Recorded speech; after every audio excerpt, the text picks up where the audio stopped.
7:30 p.m. ABC, Miami, Florida State. Miami's a 4.5-point favorite. Over/under is 53.5. This finally now.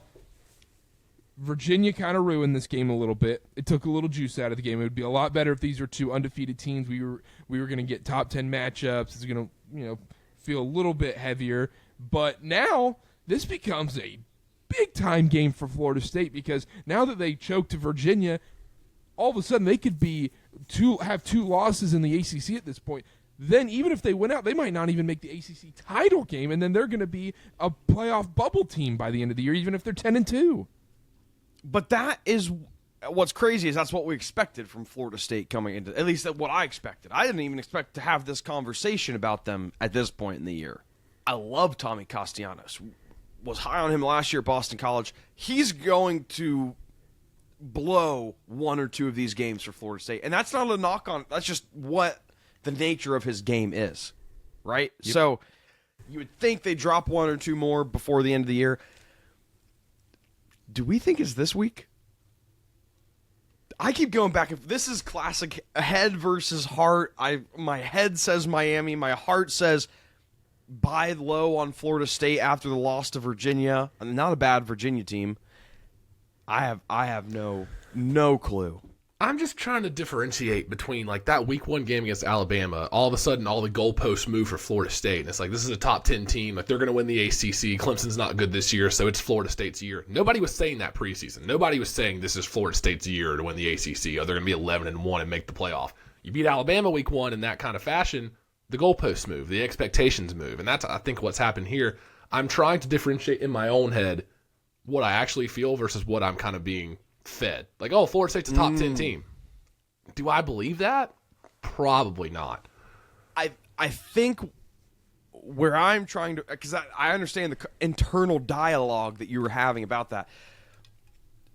The upset against Alabama, I think I'm going to chalk it up more to Alabama not being prepared week 1. Alabama looked great against Georgia. Ty Simpson has looked great all year. Right. But Tommy Castellanos has the makeup of playing spoiler against some of these top. That is just the type of quarterback that Tommy Castellanos is. And we've seen it across the league as well. These quarterbacks with such a high ceiling and low floor, when they perform to that high ceiling, I think specifically of Taylon Green kind of in that group too, even though it didn't look great last week. So you could sit here and tell me Florida State upsets Miami. That wouldn't be crazy. My brain is telling me this is a situation where Miami's defense has looked great. Their defensive line is one of the best. I think they're going to be able to attack Florida State's offensive line effectively. They're great in coverage. My only hookup is, even if you get pressure on Tommy Castellanos, if he doesn't throw the ball, you're not really capitalizing on that because he can run. So if you can make him make throws down the field under pressure, force those turnovers, this game, it's very easily Miami.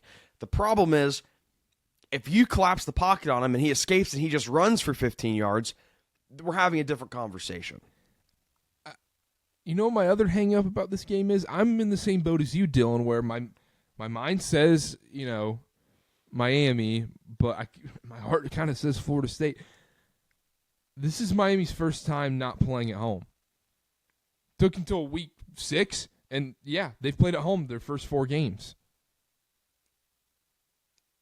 Really? Yeah. Notre Dame, Florida, okay. USF, and Bethune-Cookman. They're all at home. This is their first road game of the season.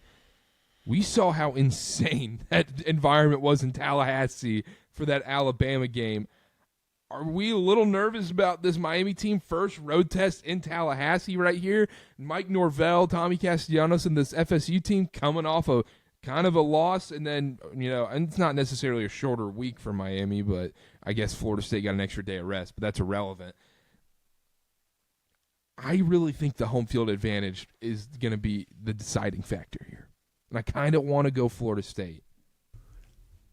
I understand where you're coming from. I would just say that Miami's defense has been kind of their calling card thus far this year. Defense travels.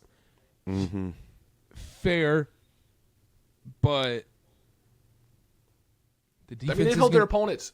They've held their opponents to 14 points a game on average. And you look at the schedule thus far in this young college football season, they played USF, Notre Dame, and Florida. Those are 3 of their 4 games against quality opponents, which really no other college football team can say.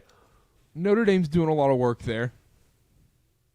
USF was everyone's G5 darling. Yeah, but Dylan and I have been on this. That USF defense is very good. USF offense. So we're might be a allowed to different story. retroactively go back and be like, it actually didn't look as good as it did. I guess, Yes, okay. absolutely. Sure. That's the whole point. sure. Of this. Yes. This is why ranked wins are an extremely. Once again, I'll use the F word, flawed stat. I think that's I'll agree fair, with that but, use of the F word. I'll agree with that one.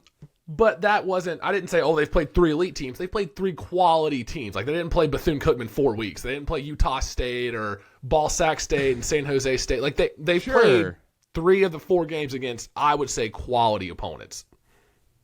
Sure, but also Florida State did play Alabama and beat Alabama. Like that is a part of this too. Miami beat Notre Dame. Yeah, but I think I don't know. You just said CJ Alabama. We all can agree Alabama's a much better team than Notre Dame, right? Oh yeah, roll Tide for sure. Yes. But- Okay, that's what I thought. Yes. Okay, let's put that out there. I mean, Guys, I will I not don't be even betting this know. game. I want that out there. I will not be betting this game. Miami wins. Don't overthink it. Miami wins. Defense travels. Connor's right. I've come to the realization when I go into betting mode, I disassociate from my talking mode that I'm in right Yes. now because I'm looking at my action app. I have Florida State plus 4.5. But I'm talking. I must have seen something when I was in my dissociative state that led me to believe Florida State. I definitely think that it's just a buy low spot on Florida State after getting upset by a good Virginia team, decent Virginia team. My only hookup is we could see the turnover monster rear its ugly head for Castellanos and this Florida State team, and if that happens, a lot of these stats they have are comparable, and Miami's played a tougher schedule. You tell me you're taking Miami. I don't think you're crazy. I don't have a staunch stance either way. As official pick, I'll go Florida State in the points. It's tough, though. I don't feel Who's great winning about it. outright? I'm going to thread the needle. I'm going to say Miami. I agree. I think I'm in the exact same boat. You guys, man, we're all in lockstep this year. I'm in same thing. I think Miami wins, tight game, 1, 2, 3 point game. I like Florida State to cover by, I think it'll be within a field goal. They're built to compete in these games. Florida State's offense, they're top 5 in yards per game this year so far, top 5 in yards per play. I know they've played some, those stats are inflated with a couple of those quite large wins, 77-0. But anyways, I do think their offense is kind of built to compete in these games. One thing I wanted to look at, Dylan, you mentioned Castellanos on the ground. Miami's run D is actually really, really good. They're 4th in the NCAA this year in rush defense. I do wonder when Castellanos gets out of the pocket if he's able to find success on the scrambles or if he tries to thread the needle, force a throw, something like that.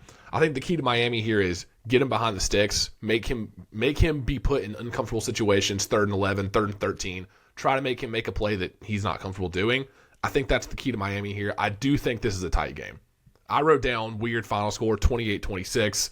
Maybe Florida State has a chance to tie the game with a late 2-point conversion, doesn't get it. Miami wins by 2. I think it's going to be one of those games that comes down to the wire. I agree.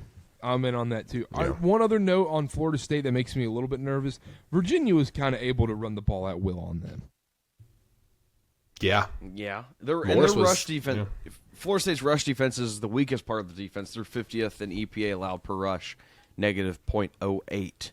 And I think Fletcher and company might have a big game on the ground. If that's the case, then Miami should win this game handily because they have the better defense.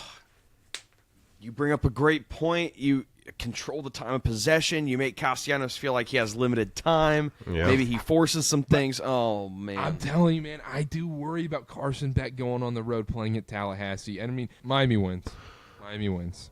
Miami wins. Florida State covers. Thread the needle. We nailed it. I'm in the same boat. I think we all just nailed that pick.